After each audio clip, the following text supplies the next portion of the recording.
السلام علیکم ورحمۃ اللہ وبرکاتہ۔ بسم اللہ الرحمن الرحیم، والصلاة والسلام علی رسولہ الکریم وعلی آلہ واصحابہ اجمعین، اما بعد۔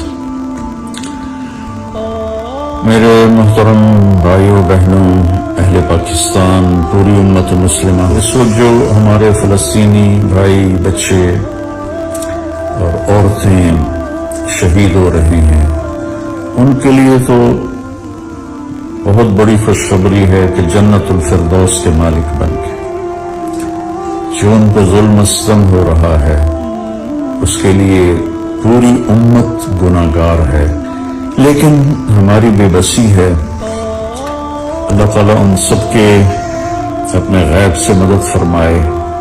ایک ہفتے سے میری طبیعت خراب تھی، سر میں درد، اب بھی میں سر درد کے ساتھ بول رہا ہوں، اور ہماری فاؤنڈیشن کوشش کر رہی تھی کہ ہمیں کوئی رسائی ملے وہاں تک امداد پہنچانے کی، تو ہمیں کوئی راستہ نہیں مل رہا تھا، اس لیے بھی تھوڑا میں نے تاخیر کی۔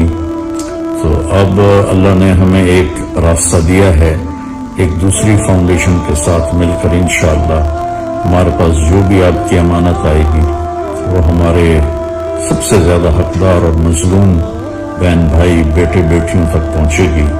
تو اس میں میری آپ سے درخواست ہے کہ آپ اہل فلسطین کی مدد فرمائیں، انشاءاللہ سب کچھ ان تک پہنچے گا، اور ہم ان کی دوسری مدد فرمائیں کہ ہر مسلمان مرد عورت جو میرا یہ پیغام سنے، روزانہ 2 نفل پڑھ کر اللہ کی بارگاہ میں سجدے میں سر رکھ کے دعا کرے کہ یا اللہ تو ہماری مدد کے لیے آ جا۔ السلام علیکم۔